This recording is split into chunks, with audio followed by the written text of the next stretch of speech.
Inside Pediatrics contains real-life surgical scenes in a hospital environment. Viewer discretion is advised. On this special episode of Inside Pediatrics. The best part is getting to call, tell her what we've been waiting for over a year to tell her, that we had a heart. All right, ready? Knife. Don't cut the heart out until we are on the ground. Very bad weather. In the middle of America lies one of the busiest independent nonprofit children's hospitals in the country. Go inside the operating rooms and the transports. Go inside each family's journey, each patient's story. I'm coming home. I'm coming home. Go inside Pediatrics at Children's Mercy, Kansas City.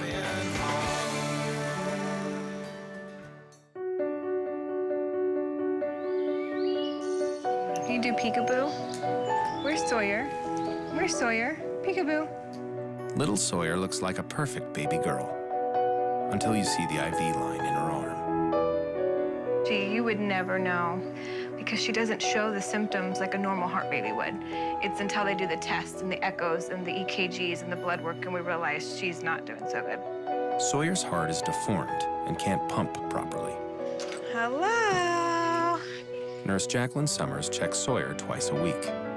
It's another set of eyes checking her vital signs and seeing if there has been any change in her condition that would warrant her being inpatient in the hospital. Are you trying to escape? She needs a continuous IV infusion. Without that, then she would need to be in the hospital for sure. Oh, I'm sorry. She's on the heart transplant list, so it's pretty vital that she gets the care that she's getting. Oh, done. Yay! At Children's Mercy, Kansas City, Dr. Elisa Barnes knows how badly Sawyer needs a new heart. So what you're seeing here is a normal echocardiogram. This chamber is the one that's pushing out to the body. So this is Sawyer's echocardiogram. What we see is so abnormal is that both parts of the left side of the heart are very big, but the whole thing is not squeezing well. This is why she needs a heart transplant. We get here, they give us a diagnosis, and it was just probably the worst day of our lives. Across town, another family faces life on the heart transplant list. We can go to Miami, where there's a beach. 17-year-old Marisa isn't sure she'll ever take that trip to Florida. She knew something was wrong in elementary school. It was 6th grade, I think, and I had to do a mile run. I could not breathe. I didn't think I was going to be able to catch my breath. A visit to the Ward Family Heart Center at Children's Mercy brought devastating news. I have restrictive cardiomyopathy.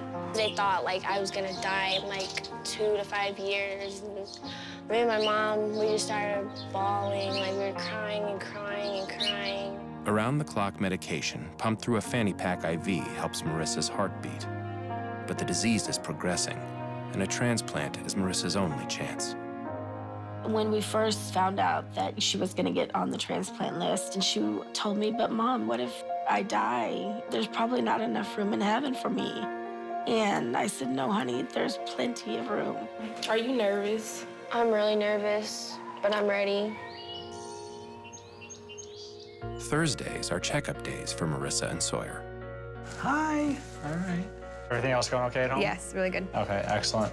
Otherwise, there's no rashes here, there's no redness, anything like that. Looks really, really good.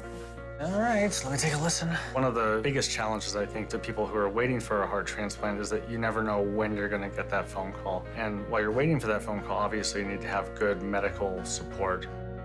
Waiting for the call and watching your child battle an acute condition is an emotional roller coaster the family deals with every day. We get told, I think for the past 4 or 5 months, it's any day now, but they're hard to come by, which is a good thing. I couldn't imagine somebody else losing their baby, so. All right, no medication changes today. We'll keep all the doses the same. All right. All right. Always good to Thank see you. Bye. Bye. Down the hall, Marisa struggles with the physical and psychological challenges of being a teenager with a dying heart. I would classify Marisa right now as being someone who is in heart failure. She's requiring a fair amount of support in the form of an IV medicine called milrinone, which helps the heart squeeze a little bit stronger. Child psychologist Jamie Gross-Tolson helps Marisa cope. So what are you looking forward to most? I used to always play volleyball in our backyard. Even though you're short? Yeah, I was still good. I have no doubt. Transplant comes with a lot of emotion. I start working with families at the time that they find out that their child's in heart failure and help them prepare for what it's going to be like to wait for a heart transplant. Could it be today? Yes. Could it be 3 months from now? It could. We're just waiting for the absolute perfect heart for you. We are really hoping that we get that heart before she may become sicker to the point where she'd have to live in the hospital waiting for the heart.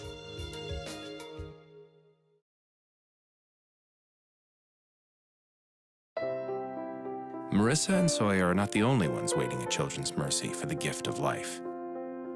Every week, the transplant team must decide if each child is healthy enough to remain on the list. The first patient is Sawyer. She does continue to grow, so I just want to make sure we talk about our listing range again. So her most recent weight at clinic was... She's kind of slowed down in the last month. So we're happy with her listing. Okay, and there's no contraindications to Sawyer, and we just need that heart. Okay, so the next patient is Marisa Garza. She also had a recent infection that was treated and do not feel that this recent infection has any reason for us to be concerned about a transplant should we get that call. We just need a heart. Marisa has been on the transplant list for 6 months. Her heart is pumping less blood every day. Do you see anything you like? Ooh, this is a pretty color. Although she's weak, she tries to be a normal teenager and shop for a homecoming dress. What do you think? Do you like any of these? It's beautiful.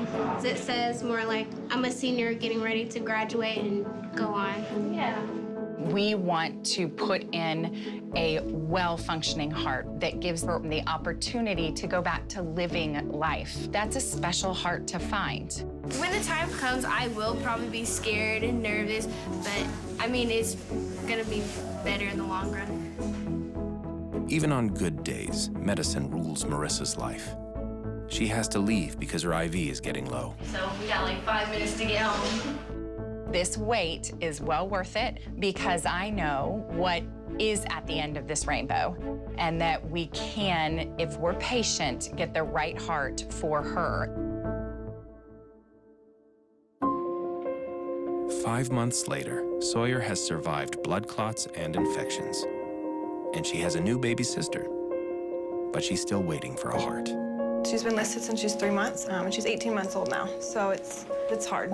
Sawyer, because she's an infant, we do not have as big of a donor pool, so it means she waits longer. Having one child on the transplant list is hard enough. But little Carter was born with the same life-threatening heart condition as her big sister, Sawyer. Her sister's able to maintain on the oral medication. You know, it's in her future to probably have a transplant. Which one's getting the echo? Just Sawyer? Sawyer, yeah. We know that this disease process tends to get worse over time, so we need it now. Marisa is getting worse, and Dr. Birnbaum has few options left. So Dr. Barnes saw you last Thursday and still short of breath and tired, and Yeah. in the last week, has that gotten any better or not? No. Not really. We're getting a little bit more worried just because she is having more symptoms on the medicine. All right, can I take a listen to you? Yeah.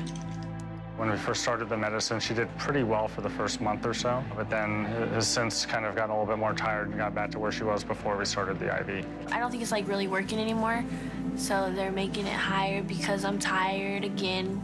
With Marisa's disease process, there is always the possibility that a serious complication happens while she waits that could lead to damage to her organs that makes transplant not possible. You know, what we'll do is we'll go up on the milrinone to 0.75 for today, watch you for about 24 hours or so, and then get you upstairs and probably watch you for another day or two after that, okay? Oh, that's a long time. You just want to make sure everything's going to be okay with the higher dose. So it won't be, probably won't be the whole weekend. Are we able to like come back instead of doing it today? No. No, let's get it done today. If Marisa can't tolerate the increased dosage, she may have to live in the hospital until a new heart becomes available. In 2014, 76 children in the United States died waiting for a heart transplant. Every time you list a patient, you hope that you're going to get that patient to transplant. And we have tools to help as they get more and more sick. But there's always a possibility that that heart won't come in time. All right, so I will check on you tomorrow morning, okay? Okay, thank you. All right, hang in there. At this point, we are just praying every day that we get that call. Just before Christmas, the transplant team gets a call. Through one family's tragedy, a heart is available, and it's a match.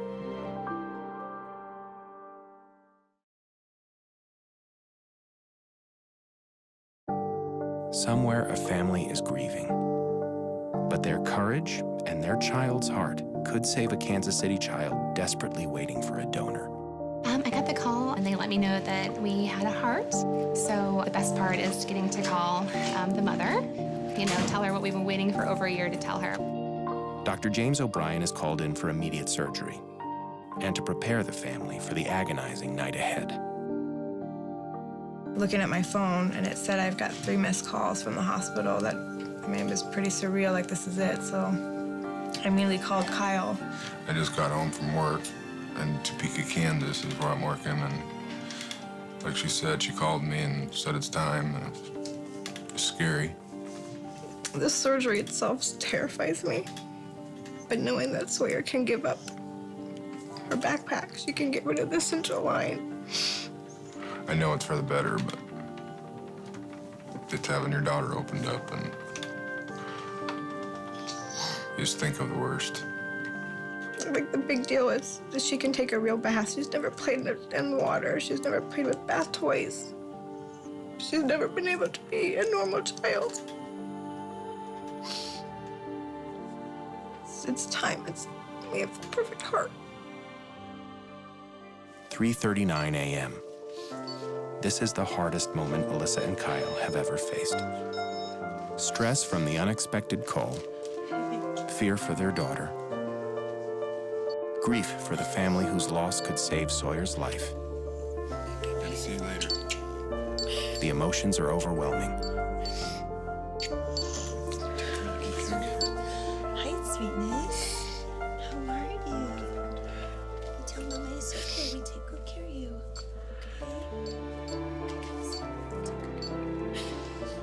After waiting more than a year, the transplant procedure is now a race against time.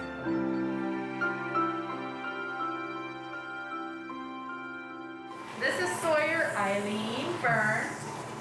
Dr. O'Brien and Dr. St. Louis are going to do our Sawyers Heart transplant. At this point, we are anxiously awaiting for the organ to arrive. Then we will be starting the actual transplant, and we'll be giving this sweet young girl a wonderful new heart. 3:54 a.m.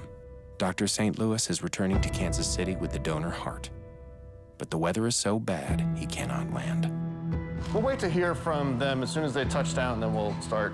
But with the thunderstorms in the area, I didn't really want to start until I actually knew they were on the ground. Every minute the heart is without oxygen increases the risk for Sawyer.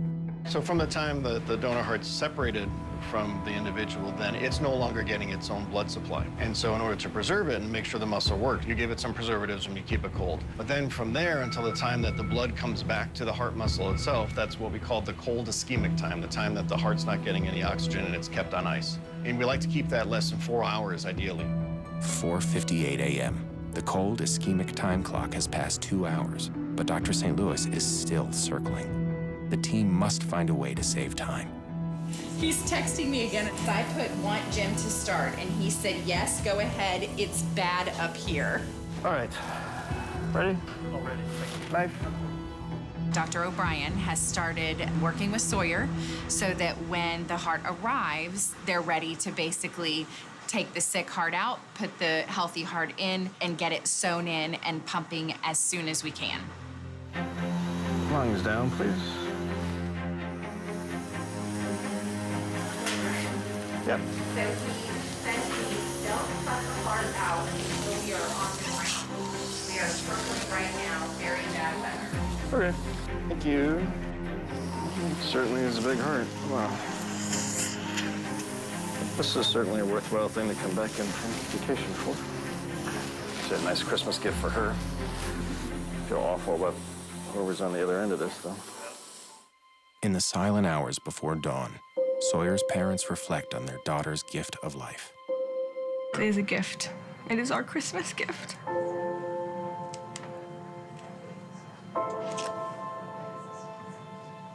Without this person and this family donating, our daughter might not have a chance. And it's unfortunate that they have to grieve. I don't want to know what it's like to lose a child. And no parent should go through that, but the courage that they took to do this so that my daughter can have a chance. There's no words. 5:26 a.m. Finally, Dr. St. Louis arrives with the donor heart. All right, you ready to go? Go ahead. So basically, right now her heart is pumping. They will put her onto a heart and lung bypass machine. That machine then does all the work for her body. Then her heart that she was born with will be surgically removed. We're at full flow, ISO's on at 0.5. So we have her fully supported on the heart-lung machine, and I'll go ahead and take this heart out. Dr. St. Louis is ready for the donor heart. Why don't you start working on getting the heart into the bucket of ice, okay? We're almost out here. And now we're taking the donor heart and get it ready to go in. So it's been about 2.5 hours now since we harvested the heart. Try to keep it under 4 hours of this kind of time, which is called the cold ischemic time. 5:34 a.m. Less than 10 minutes after its arrival in the OR, the donor heart is placed in Sawyer's chest. We've got the heart all ready to go, and we're going to start sewing it into the chest. So now we're sewing the first anastomosis. This is the left atrium from the donor to the left atrium of the recipient. What's our current time on the ischemic time? We're just over 3 hours. All right, thanks. 6:18 a.m. Sawyer's new heart is connected. Now, the team waits to see if it will beat for the first time. All right, take this clamp off, and that's going to bring all the blood back to the heart. And that'll be the end of the cold ischemic time. Steroids went in, right? Clamps off. So what was the time again? 3 hours and 33 minutes. Very nice. A little bit of air, maybe. Get your perfusion pressure up just a little bit. The heart's fibrillating right now, not uncommon. First time the clamp comes off. Just gave it a shock and... There you go. Beating. Yeah, that's part of the operation. You couldn't ask for a better result. The heart's working wonderfully. The operation went very smoothly. It's really quite gratifying. This is the best part of the day. You come out of the operating room, you get to go tell the family that things went wonderfully and that things are going to be okay. And that's why we all go into this. After a harrowing flight and an emotional surgery, Dr. St. Louis shares the good news. Hi. How you doing? Well, it's beautiful. Everything went great. It's been a long time, I know.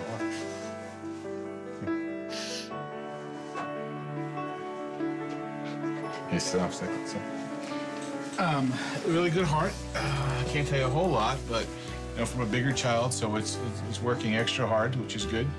The time that the heart was taken from the donor to your child was under 4 hours, which we've talked about we shoot for. Functioning great right now. Chest is closed up. The function of the heart is perfect. All the anastomoses we do are wide open. I'm really happy about how this all turned out. I know it's been a long wait, waiting for the perfect one, but I really believe we did get the perfect heart for your child. So Definitely not out of the hard part yet, but knowing that her future is going to be better is helpful. Okay? It's my pleasure. Thank you. Okay. All right. We'll see you in a little bit. It was a very good heart, and we're very happy. It went very smoothly. Looks like it all turned out okay.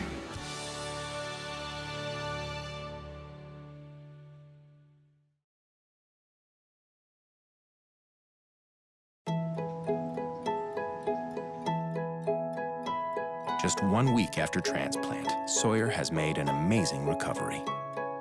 She is great.